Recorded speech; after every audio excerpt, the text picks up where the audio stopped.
Hello, everyone. Welcome to State of the Game for, I forgot the date, it's the 8th, right? 8th of February 2018. Seems like we had some audio issues again with the This intro. computer is about to die. It's dying. Let's get a new one. Let's get a new one. Hopefully, this computer doesn't go up in smoke during this stream. It might explode. It may do. Might. Send help. Send help, yeah. If you see fire and smoke and you hear a loud bang, then please come help us. But yes. Anyway, first, before we start, this is, once again, a more community-focused State of the Game. We won't have any big news or reveals for you today, just so you know. But there's still a couple of things I want to go through. We have some special guests with us today. If you were here for the soundcheck, you would have heard them. But before we introduce them once again to State of the Game, I just have a couple of things that I want to go over. First of all, we had an emergency maintenance this Monday, which fixed, for example, the Alpha Bridge glitch that we don't talk about, and the UI bug where the gear score kept getting overridden. The TV is dying here, Hamish, in 40 seconds. Okay. So you know.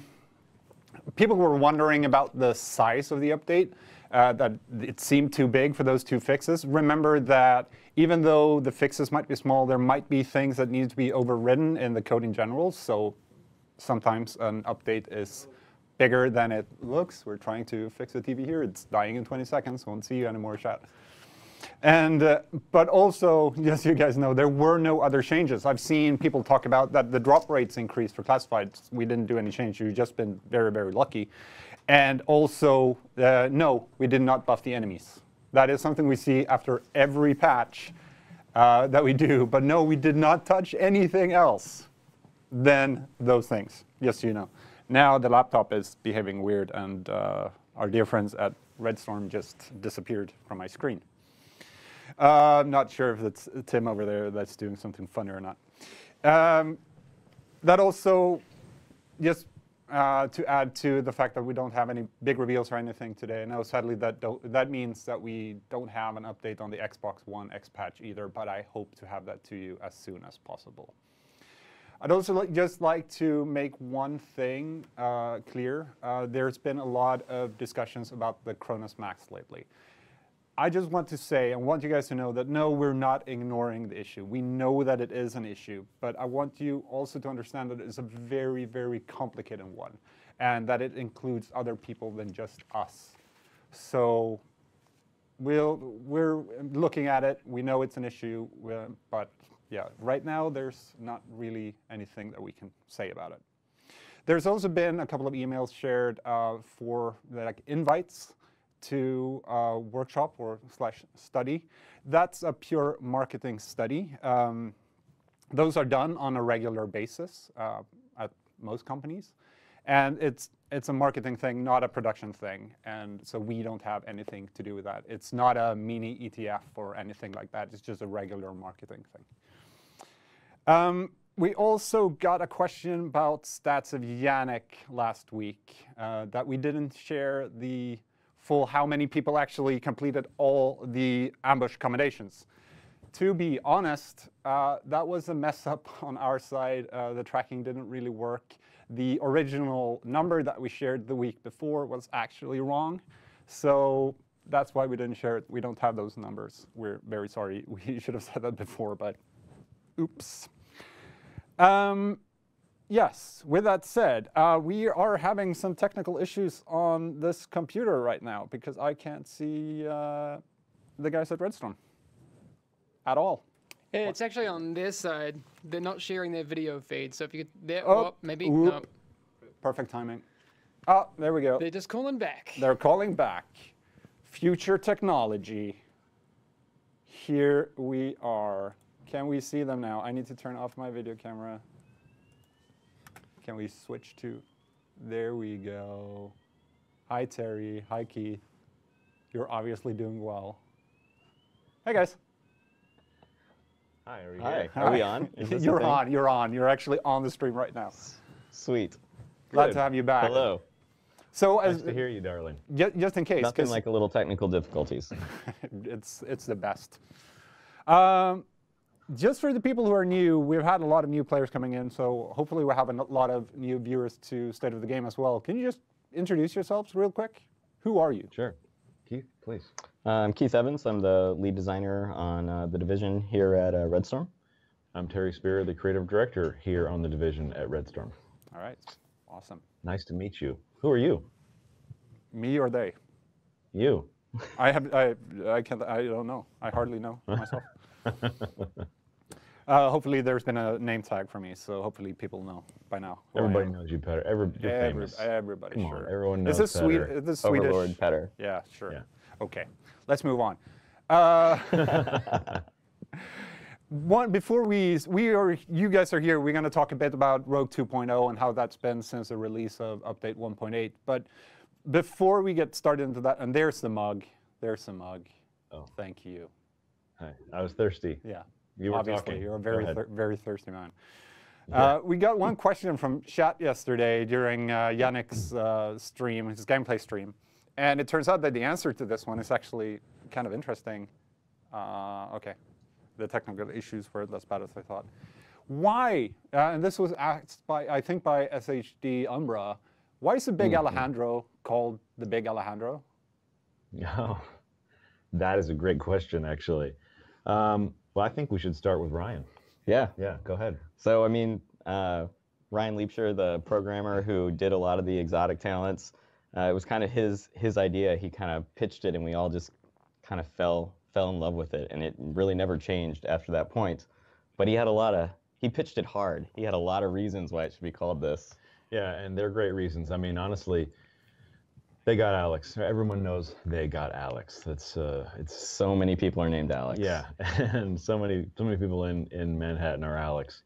And so it was a reference to Alex for sure, but Alejandro, right, Spanish for Alex. And a little known fact that Ryan was keyed in on was that the LMG that the Big Alejandro was based on was originally designed for the Spanish Army. Yeah. So it was just like, kind of all fell together. come and on. once we got in a skirmish test and people were killing people with the Big Alejandro, it never changed. It's Yeah. just a cool name. Yeah. It's Alex's Revenge. Alex's Revenge. That's right. So there you go. Big Alejandro.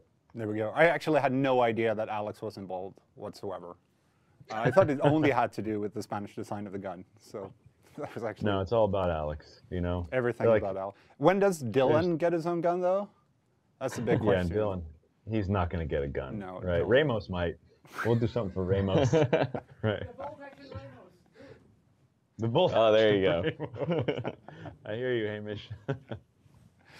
All right, so actually moving over to the topic at hand, Rogue 2.0.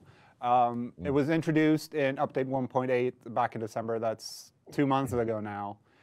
What are your thoughts in general on how things have been going and Rogue 2.0 in general? Good question. Good question. I think in general, Rogue 2.0 has had an overall positive effect on the Dark Zone. At least it's set in a positive trend. I think what I really enjoy about 2.0 the most is that it's giving us a lot of fantastic data and conversation about the Dark Zone. Right? Yeah, and it's continued after it's come out. The conversation has shifted, over time, but people are still engaged with it.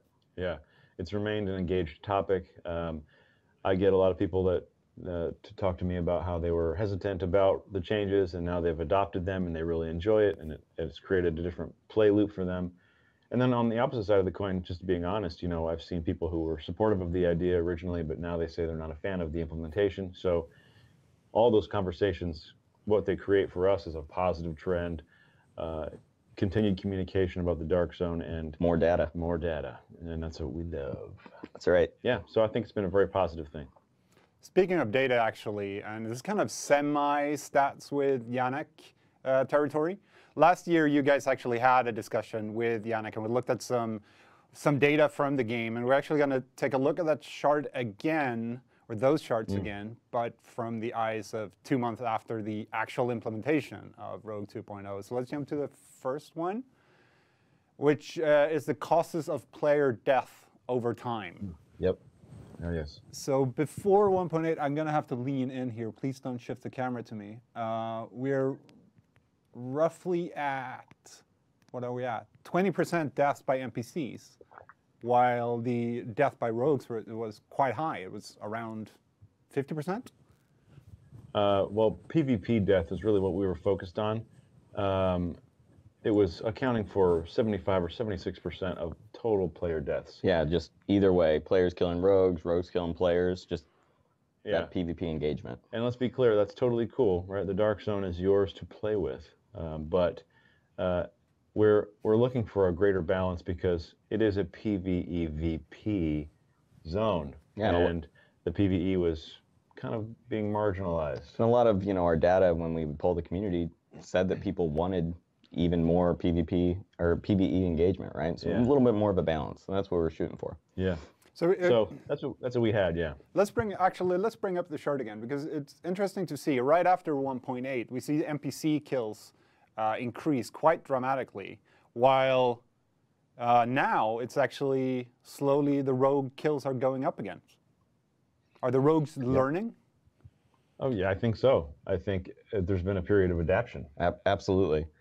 I think there's also you have people going after NPCs because they're wanting they had a real good gear grind to go after, right?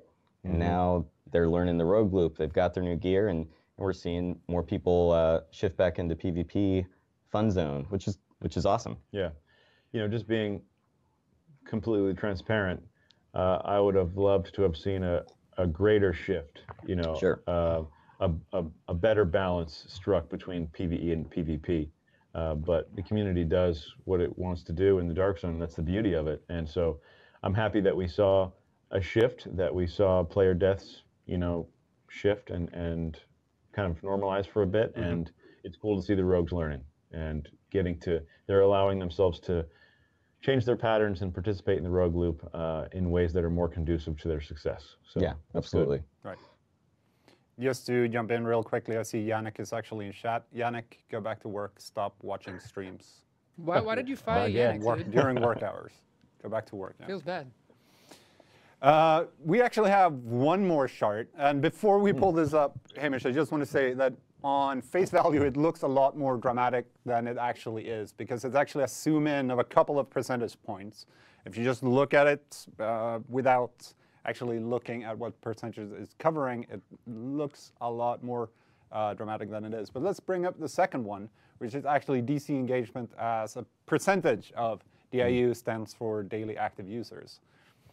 So we have here around 1.6.1, we had a 40%. And then right before 1.8 was released, we had roughly around 30%. And then 1.8 comes out and it drops. So what do you think happened right after the release of 1.8? And then looking at it, the curve is obviously going up again. Well, you have to look at everything in context. Like, that's the big deal, is like when we're looking at all this data, we can't just kind of zone in too much on any one stat. You have to look at the bigger picture. And so when 1.8 launches, people have Westside Piers, they have Resistance, they have Skirmish to get their PvP kicks in. Plus, there's global events running, and everyone's trying to farm global event tokens as optimized as possible, and that that dips down the players that are going in the DZ. It's a total package, right? 1.8 brought so many activities. Yeah. That for a while people didn't have a whole lot to do, and so the Dark Zone is highly replayable, and it makes sense that a lot of players do go in there and spend a lot of time there. But 1.8 brought all that stuff. So that kind of explains the dip that you see on the chart. Right.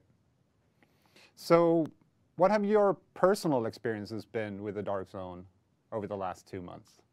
What have you guys been up to, and how do you feel? What kind of experiences have you had in there? What are you doing, Keith? Well, I mean, for me, and I think a lot of the community, right? Like, a ton of my game time since we launched 1.8 has been during the global events, right? Trying to do the gear grind and really participating in the modifiers and all that stuff.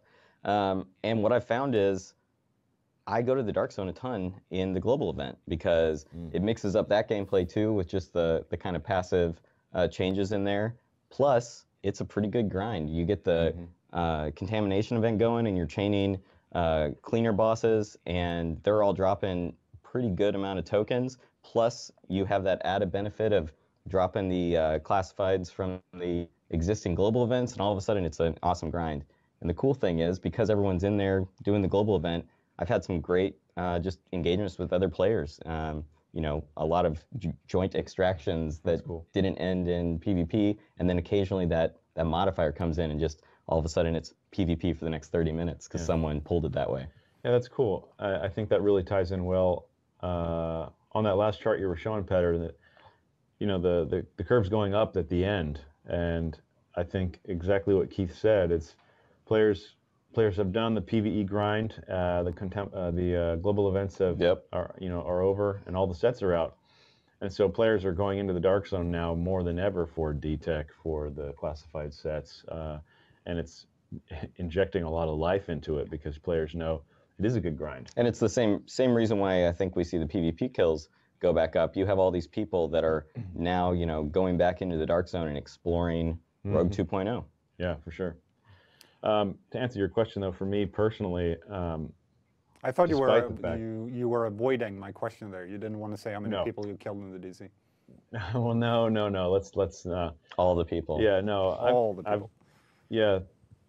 I'm more focused on a different entity besides people, and that's RNGesus. I have a beef with RNGesus.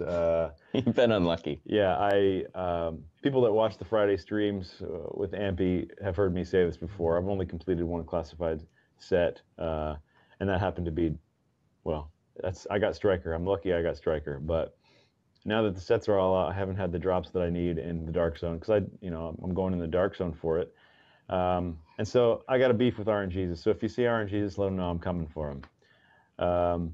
Besides that, you know what I've really enjoyed sort of on a meta level is I've enjoyed seeing the greater challenge that rogues have in the dark zone. You know what I mean? Like, I mean, if we're all honest with each other, they had the advantage before. Rogues had all the cards. You know, they held all the keys to the castle. They could engage when they wanted to engage, and they had an advantage. And so it's not that way anymore. Now you could argue that Shade Agents have the advantage, and it's been really cool to see the evolution of how scenarios play out. And I know you get there's still the same, hey, I'm a rogue and I'm just better than you and I'm just going to burn you down right where you're standing, and that still happens. And you know, we didn't expect that to go away altogether. You still lose a lot of 2v1s. You know? But I got to admit, I love it when I see 8 people chasing 2 rogues. I'm not going to lie, like, it feels good, man. That's how a few of those global event nights ended, where it's a different feeling. I know people are going to hate me for saying that, like, ooh, you know, it's not fair. Yeah, well, I mean, the Dark Zone isn't supposed to be fair, and it wasn't fair for Shades early in the life of the Dark Zone. And so now it's a little rough, but balance of power. Yeah, as the charts have shown, the kills are going up, rogues are figuring it out. So I really enjoy that evolution and the challenge that they have now, and I like seeing them succeed against all odds too. Yeah, so that's been cool. Tony Sturzel, your dear producer, said in a recent interview, his Worked with Bond interview, that Keith would win over Terry in the Dark Zone. Is that true?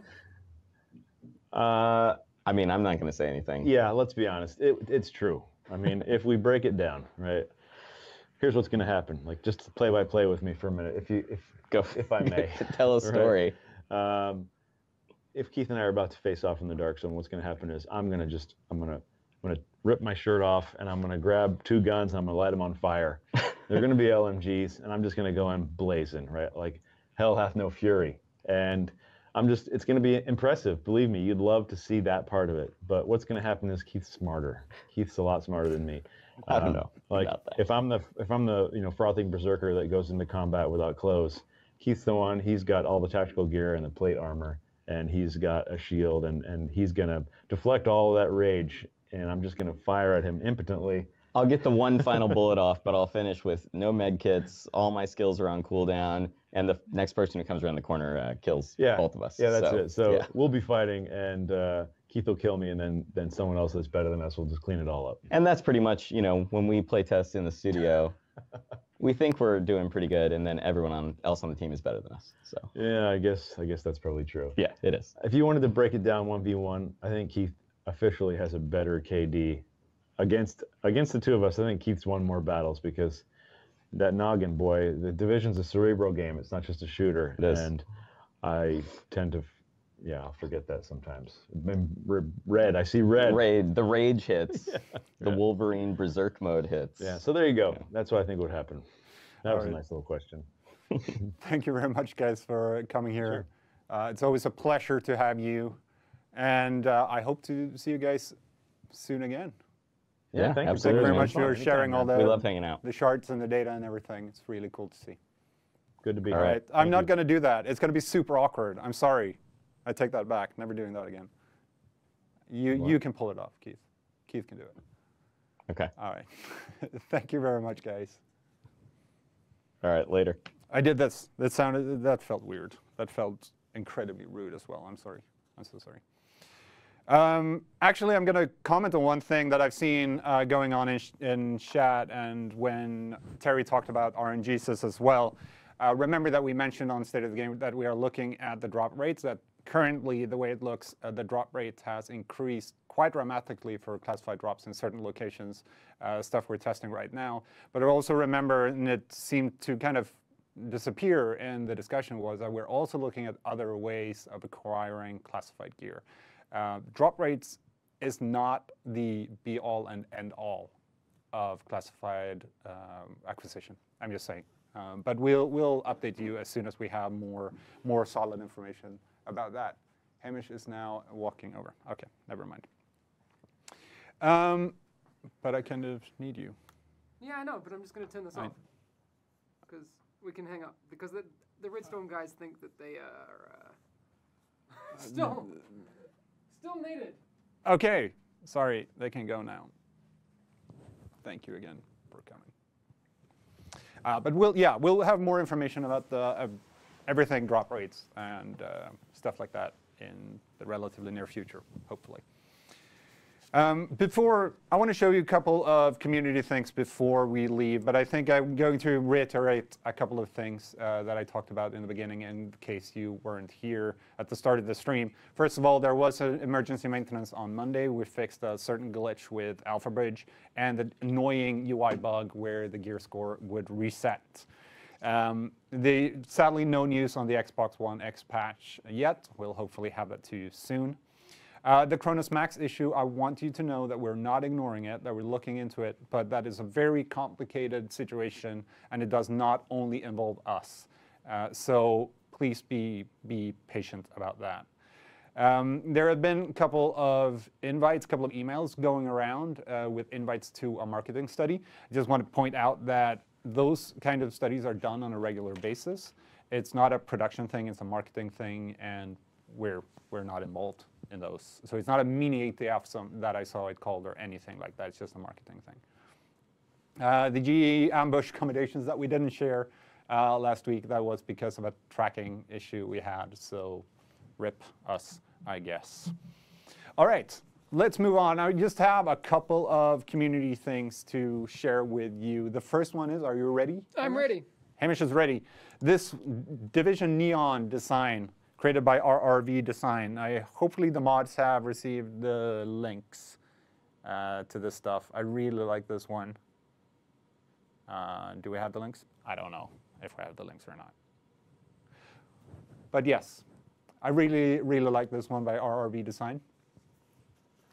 Oh, this is the same person that did the other ones that are kind of like line drawings, I think, that look like architectural plans. They're really cool. Yes, I think so. Yeah. There we go. There's the link.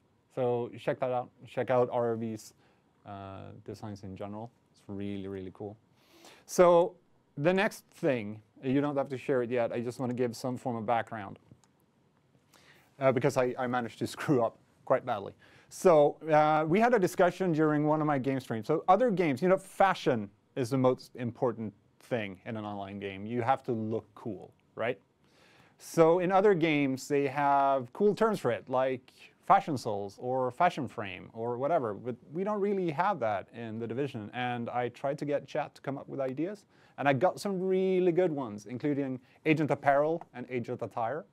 So I wrote down the names of the people that came up with that. And then during the gameplay live stream earlier this week, I managed to get coffee all over the table and all over me. And Hamish. me.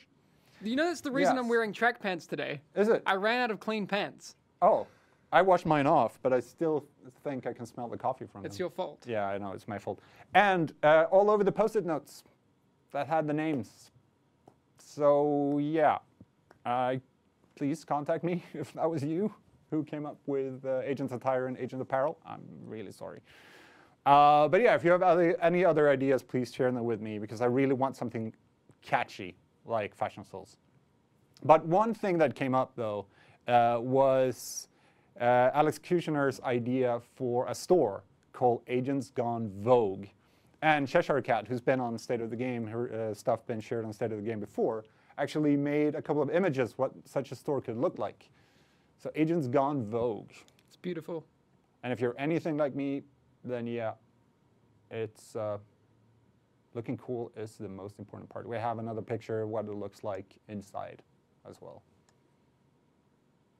I'd go there. I'd buy all my stuff there. There we go. And to wrap everything up, of course, we have some cosplay as well. Volas is finally done with their agent pack. It's a really cool picture. Really put heart and soul into this one. And I can't wait to see it. Dan, that's cool. It's so cool. I really want a mask like that. Where do you get a mask like that? I think you could. Can you get it in Sweden? Yeah, Claes Olsson has some crappy ones. What? I think so. Yeah. I don't want a crappy one. I want one like that. Maybe Bauhaus. Yeah, maybe. I'm not sure. We don't have much poison gas here, I guess. So we don't get those. All right, it's 5:27 here. I want to thank you all for showing up for another State of the Game. We won't actually be here next week. All of us, me, Yannick, and Hamish, are all out of the country next week. We'll be in Paris for some Ubisoft stuff, so there won't be a State of the Game next week. But after that, in 2 weeks, we will definitely be back with more State of the Game. So thank you very much. Thank you to Terry and Keith as well, and